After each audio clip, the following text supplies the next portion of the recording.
Aujourd'hui, je vous enseigne comment faire des croûtes à pizza. Ah, mais c'est tellement facile, c'est délicieux.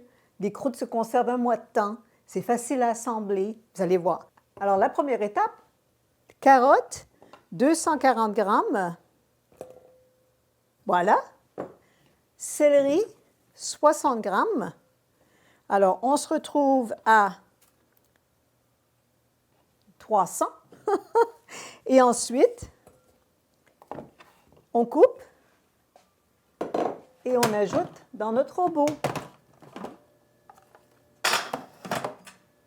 Alors, on y va.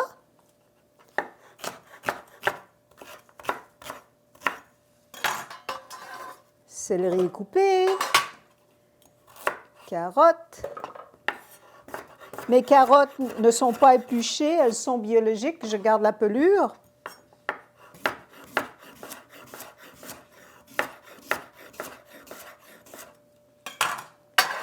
Et voilà. Ensuite, on mélange.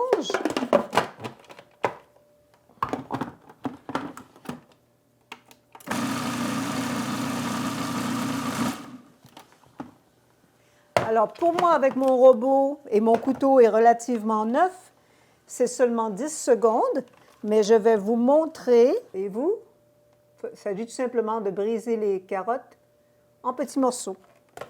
Ensuite, on ajoute 120 grammes de sarrasin germé. Voilà.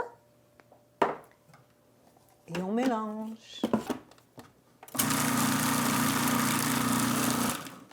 Et c'est la même chose, environ 10 secondes. Et je vais verser dans le bol. Et vous allez voir, il s'agit que le sarrasin soit brisé en petits morceaux.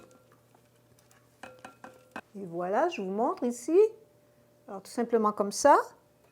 Prochaine étape, on ajoute la graine de lin doré qui a été réduite en farine. 105 grammes. C'est bien de préparer votre lin avant la recette. Et ensuite, conserver au frigo une fois que ça a été réduit en farine, comme ça. Ensuite, on ajoute 4 grammes de sel. Voilà. 4 grammes, c'est de l'assaisonnement italien. Alors, faites-le comme je vous l'enseigne. Vous pouvez toujours changer la saveur après. Et là, on mélange. Bien mélanger. Assurez-vous que votre bol, comme le mien ici, pourrait être un petit peu plus grand. Ce serait plus facile à mélanger. Mais assurez-vous que votre bol a une ouverture qui est large, parce que ça permet vraiment de voir ce qui se passe là. Il faut vraiment que votre graine de lin soit bien mélangée avec les carottes et le céleri et le sarrasin. Voilà, tout est bien mélangé. Parfait. Et ici, j'ai mon linge microfibre que j'ai enlevé la bordure pour que je puisse mettre ma feuille de thé-flex sans qu'il n'y ait pas de dénivellation. Ensuite, on ajoute, c'est environ une cuillère à thé d'huile. J'utilise de l'huile d'olive et je l'étends sur ma feuille. Voilà. Je prends une autre feuille et je m'assure que l'huile, à ce moment-là, est répartie entre les deux feuilles. Vous n'avez pas de feuille thé-flex, vous n'avez pas de déshydrateur, vous pouvez prendre du papier parchemin. Oui, peut-être, ça dépend de l'épaisseur de votre papier ou papier sulfurisé ou sinon papier ciré. Et là, on met toute cette quantité ici au centre.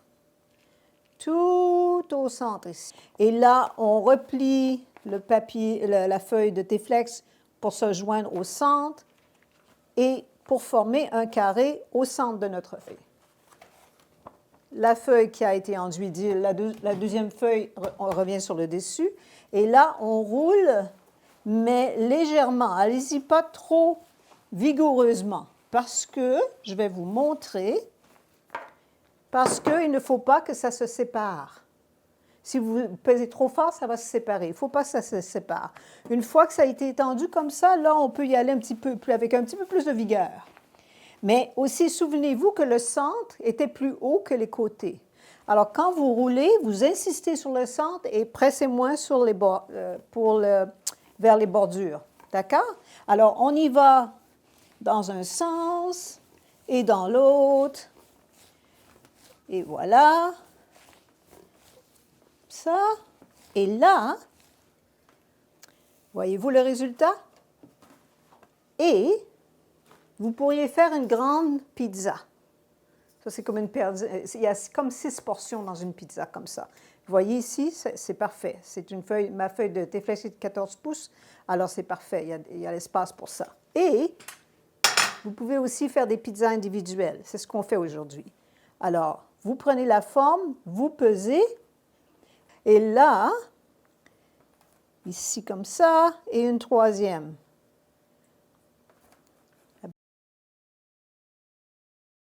La prochaine étape est d'enlever l'excès, que évidemment vous pouvez utiliser pour faire plus de pizza ou faire des craquelins. C'est la leçon que je vous ai enseignée hier. Alors, vous pouvez faire des craquelins avec ce qui reste, ou vous pouvez, encore une fois, faire plus de pizza. Vous n'en aurez pas 3, mais vous pouvez faire plus de pizza. Comme ça. Voilà. Et là, ici au centre, allez-y avec le coin du grattoir pour pouvoir enlever les petits morceaux. Voilà.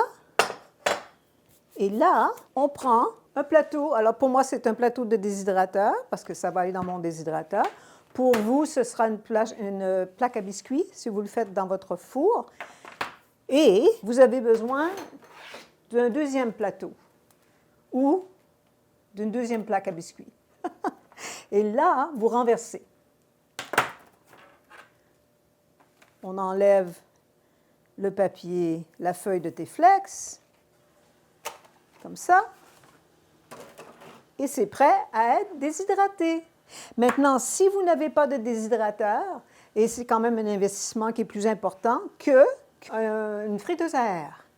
Alors, celle-ci qui a les plateaux comme ça, celle que j'ai trouvée s'appelle Chefman, et il y a une fonction pour faire la déshydratation. Alors, c'est parfait, vous pouvez utiliser ça, et comme vous pouvez voir, évidemment, vous pourrez faire une pizza personnelle, comme je vous ai montré la grandeur, entrera facilement ici. Alors, vous pouvez le faire aussi dans la friteuse à air, qui, ici au Canada, le Chefman est 130 $. Alors, c'est beaucoup moins dispendieux. Mon Sedona est 800. OK. Et là, c'est ça. Ça va au déshydrateur pendant 12 heures de 46 à 48 Celsius. J'irai vraiment pas plus bas que 44 parce qu'il y a toujours l'inquiétude lorsque vous allez trop bas que la moisissure s'installe. Il faut quand même que vous retirez la quantité d'eau, si on veut, dans la nourriture assez rapidement quand même, pas trop, que ça ne prenne pas trop de temps. Alors, de 46 à 48 Celsius pendant 12 heures. Et on se retrouve pour la dernière étape, ce qui est vraiment l'étape délicieuse, on assemble de la pizza. À bientôt! Bonjour, je suis de retour. Alors maintenant, on passe à la dernière étape, l'étape la plus délicieuse. On va pouvoir assembler notre pizza et prêt à la manger. Alors, ce qui est génial des croûtes de pizza comme ça, c'est qu'elles vont se conserver 1 mois dans un contenant hermétique. Gardez-les au frigo pour plus de fraîcheur. 1 mois, aucun problème. Vous pouvez les faire congeler aussi, aucun problème. Et puis, on y va, on commence à assembler la pizza. Vous allez voir, c'est tellement simple. Alors, je vous ai enseigné comment faire la pâte de chili. Alors voilà, vous en mettez tout simplement sur la croûte. C'est la première chose à appliquer. C'est la première chose à utiliser. Voilà. Ensuite, le fromage d'Annette, qui est, oh mon Dieu, c'est délicieux avec ça. Et lorsque vous l'appliquez, ne pesez pas trop fort pour ne pas mélanger avec le chili, comme ça les couleurs restent. Voyez-vous, le blanc reste blanc. Et là, c'est le parfait moment d'ajouter la mousse de mer. Alors, si vous avez dans votre famille peut-être des membres qui sont un petit peu difficiles par rapport à prendre des suppléments, c'est une façon de les cacher. Et comme vous savez, la mousse de mer, évidemment, à 92, des 102 minéraux dont nous avons besoin, et c'est une nourriture complète. Il n'y a rien d'autre d'ajouté. Il y a seulement la mousse de mer dans le petit sachet ici. Le corps comprend très, très bien comment fonctionner avec la nourriture qui est complète. Ensuite, on ajoute ici, c'est de la chiffonnade de kale ou de chou cavalier, dépendant comment vous la nommez. Ensuite, j'ai ici des juliennes de carottes que vous pouvez râper aussi, un ou l'autre. C'est juste une question de présentation. Je trouve que c'est joli d'avoir les juliennes. Ensuite, j'ajoute du chou-fleur. Et le chou-fleur, il est tranché, comme vous pouvez voir ici, très mince. À peine, ce n'est pas 1 centimètre, à peine. Très mince. Parce que sinon, si vous feriez des fleurettes, ça va tomber. Évidemment, ça va tomber de la pizza. Voilà. Et ici, c'est les champignons que je vous ai aussi enseignés, les champignons marinés. Alors, dans la publication, il y aura le chili, les champignons et le fromage. Alors là, vous ajoutez.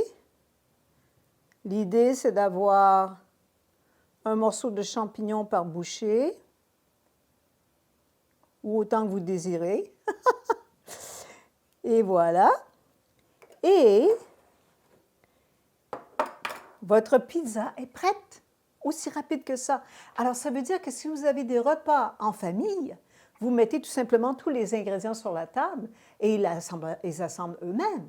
Si vous avez des amis, un repas avec des amis, avec la famille, la même chose. Vous préparez tout simplement ce qu'il faut pour assembler la pizza, vous mettez sur la table et les gens assemblent eux-mêmes. Alors, ça réduit votre travail, ça devient quelque chose qui est agréable, une activité qui est agréable à faire tous ensemble. Et puis, c'est délicieux. Bon appétit! Aimez la nourriture qui vous aime.